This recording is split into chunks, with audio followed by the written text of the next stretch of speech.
Hi everyone, Tyler Watts again with the Steve Smith team at Keller Williams Real Estate. Joining me is Steve Green, mortgage specialist with RBC. So today we're going to be talking a little bit about RSPs and using that towards your down payment as a first-time home buyer. So some people are aware that they can use RSP towards their down payment and others aren't. So from your perspective on the mortgage side, somebody looking to get into their first home in the next, whether it's next 3 months, 6 months, year or two, what do they need to know? Yeah, using your RSPs towards your down payment for your first home is a great strategy. One thing you can do, and you can use up to $25,000 that you've invested into your RSP, you can actually take that money, as long as it's been there for 90 days, and put it towards the down payment of your first home. One of the other neat things is that if it's a joint mortgage, as an example, you can take both of you with $25,000, and then that would be $50,000 towards your down payment.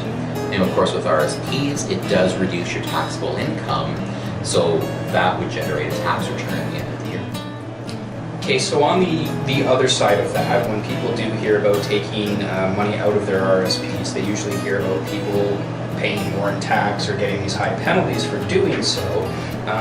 What does somebody need to know to avoid costly mistakes at tax time, and who all should be kept in the loop in terms of using your RSPs? Because from my standpoint, it's not a bad idea to keep me in the loop. Obviously, you as a mortgage specialist and an accountant, I would think. Yeah, that's a great question.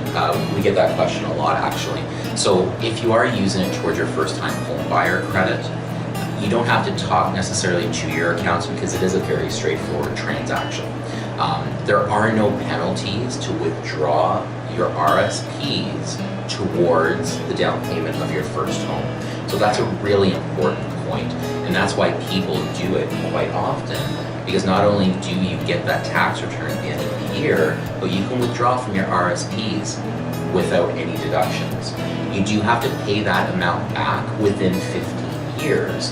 However, you do get that benefit of the tax return, and then you can move into your first home a little bit quicker. Okay, so they do have to pay it back. It's not like I put money in my RSP, now I can take it out and that's it. I have to pay it back. That's correct. Okay. Yeah, and sometimes depending on where you work, your employer might actually contribute towards your RSP a certain portion based on what you put in. So that could maybe help them save a little bit quicker for down payment if that's the case as well. So I think that's about it from our standpoint on RSPs and using it towards your mortgage.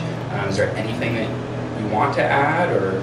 Yeah, another possible strategy that I would definitely advise talking to the members of your team, be it your lawyer, your accountant, but we do have a number of people withdrawing money from their current RSPs that maybe don't have the great return on investment that purchasing an investment property does have. I would never say go ahead and do it without any advice from those members of your team, but it is something we do see people doing because the return on investment is so high when you buy investment properties.